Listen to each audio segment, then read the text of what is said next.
Welcome to Operation Retirement Readiness, where Amy and Mike, two certified financial planners, talk about how military members can prepare for transition and how veterans can prepare for ultimate retirement.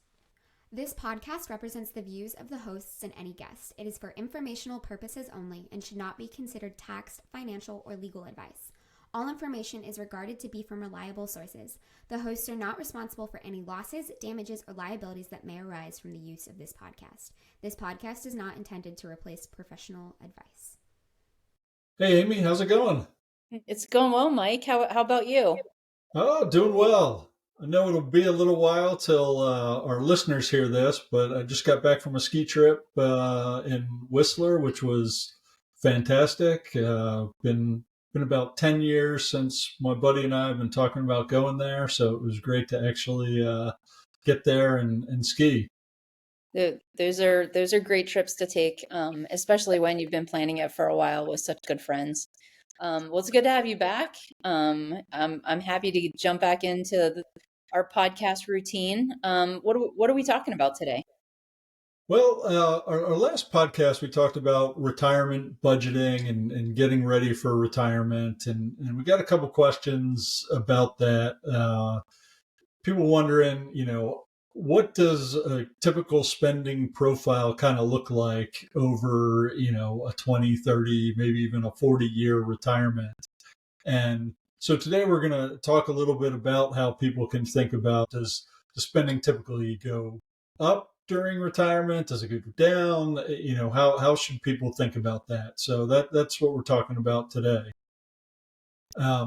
What do you generally think, or what are some of the common approaches that people might take when they're thinking about a spending profile in retirement?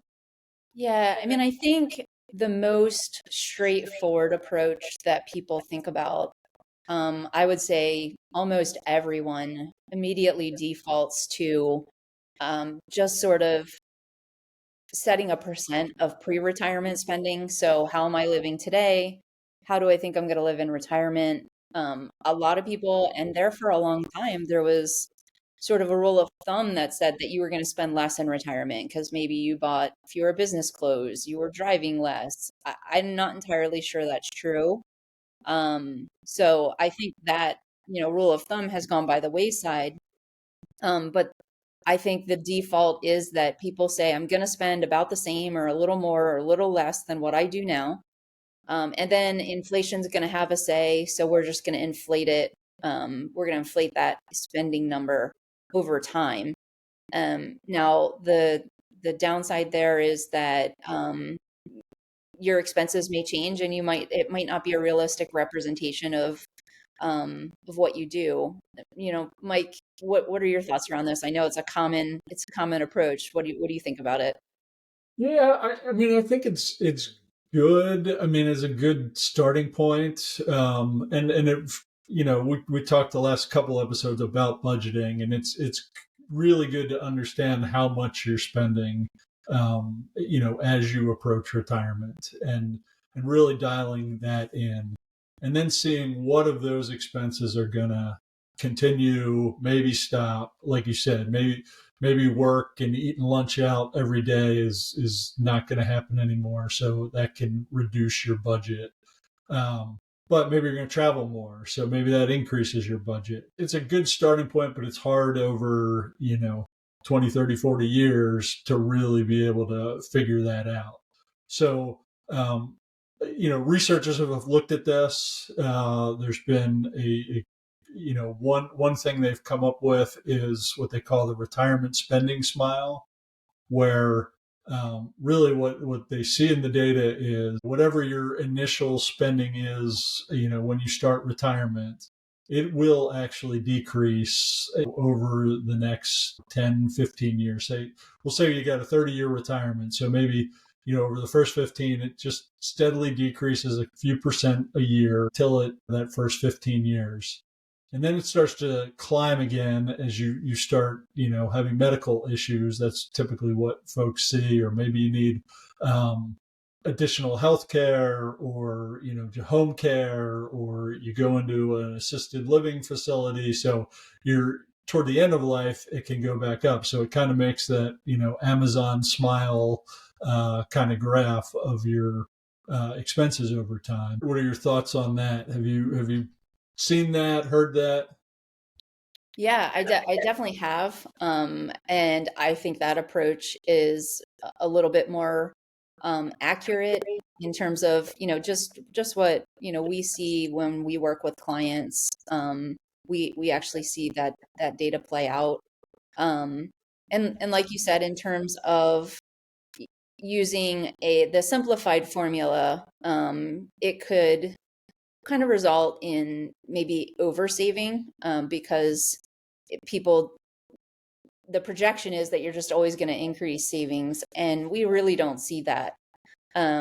So it's a good idea to try and um, more closely approximate spending so that people can enjoy their money sooner.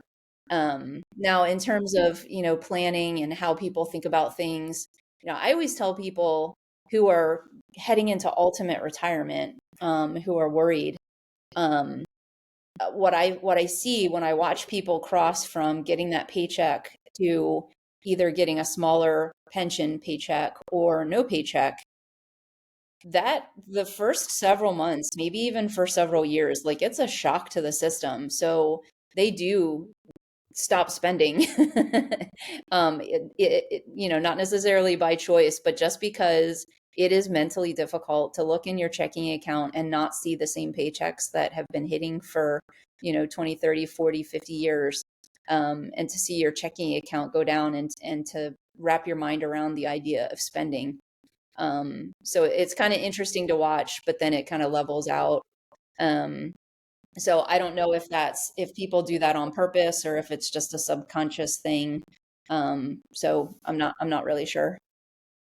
Yeah, I think it's just human nature that, you're so used to that money coming in. I mean, I know in retirement, you still get the retirement check, but with starting the business, I had less money coming in, and it was putting money into the business and stuff, and the savings going down. And yeah, it's quite shocking as somebody who's been building for 20, 30 years. And so yeah, I can definitely see that.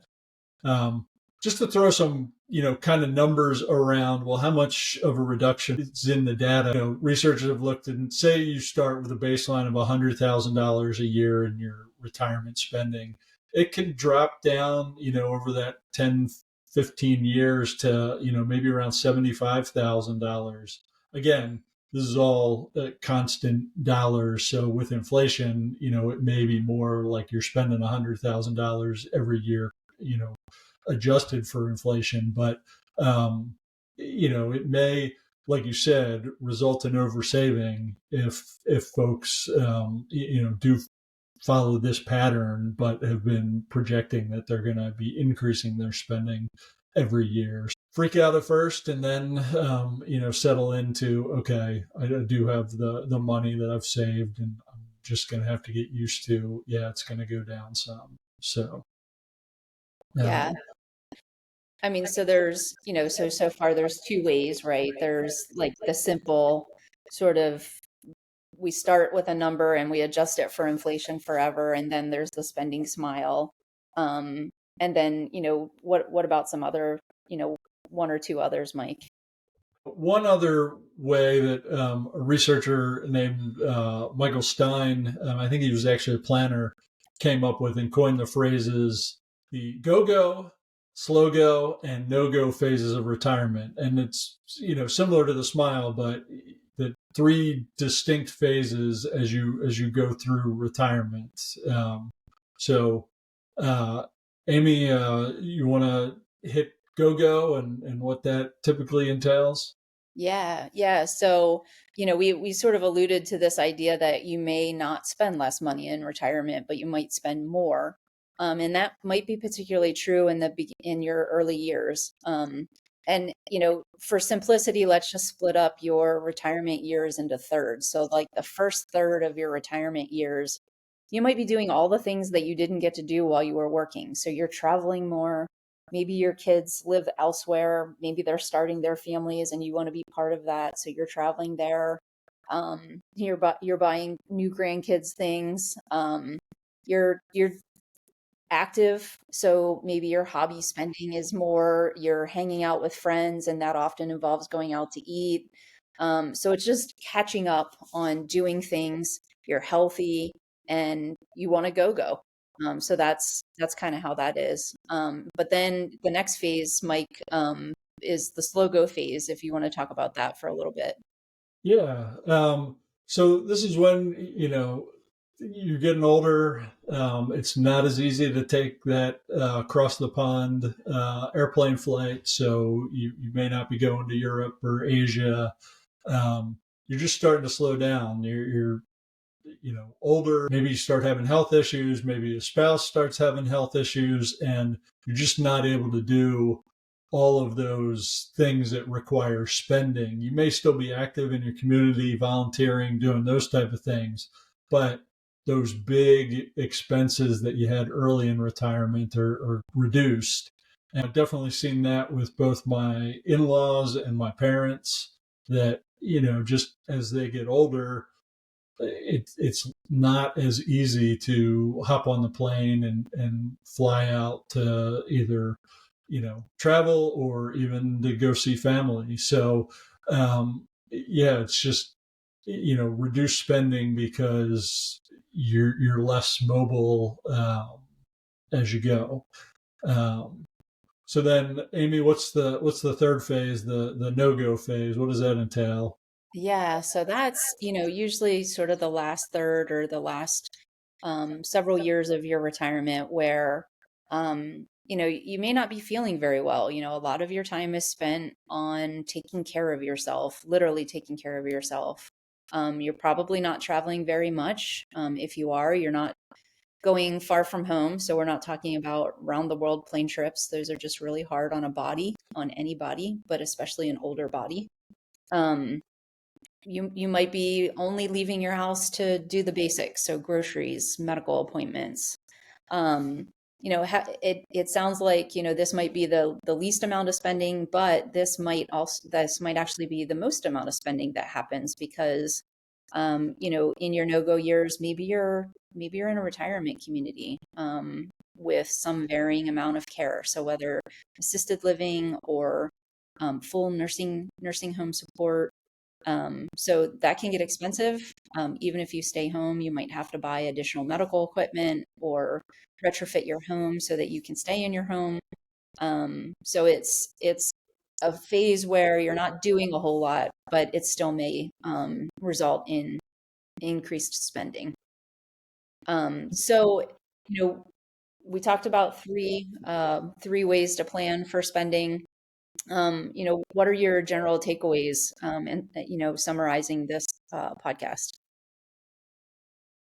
Again, it goes back to the understanding and really, the first phase of retirement and then the end of life is are kind of going to be the most expensive pieces. There's probably going to be some time in between that is lower. So just really understanding that and budgeting for it, and understanding that may allow you to even retire earlier if you're confident that this is how my plan's going to go. If you've got possibly long-term care insurance, so you're not worried about the end of life type of increased expenses, you're good there.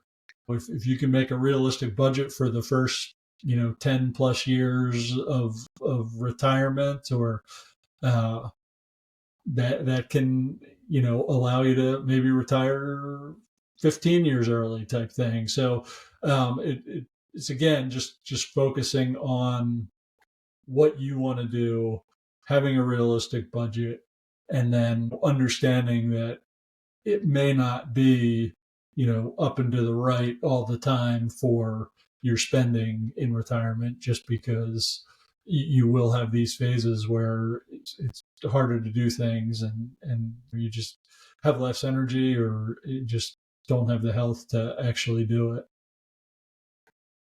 Yeah. And I think that, depending on your current age and how far away you are from retirement, as you think about how to plan for retirement, the most conservative way is the first one that we talked about, where, you just assume that your expenses are going to stay at least the same and you inflate them over time.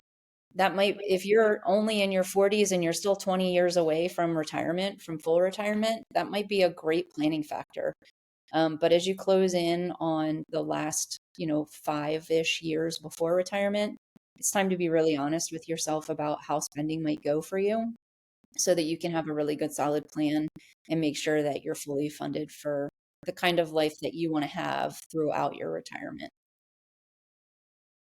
That's a great point. And it, like like we've talked about, it'll vary based on your length of retirement. If you're retiring early, say 55, you've made a lot of money or don't need a lot of money to live on.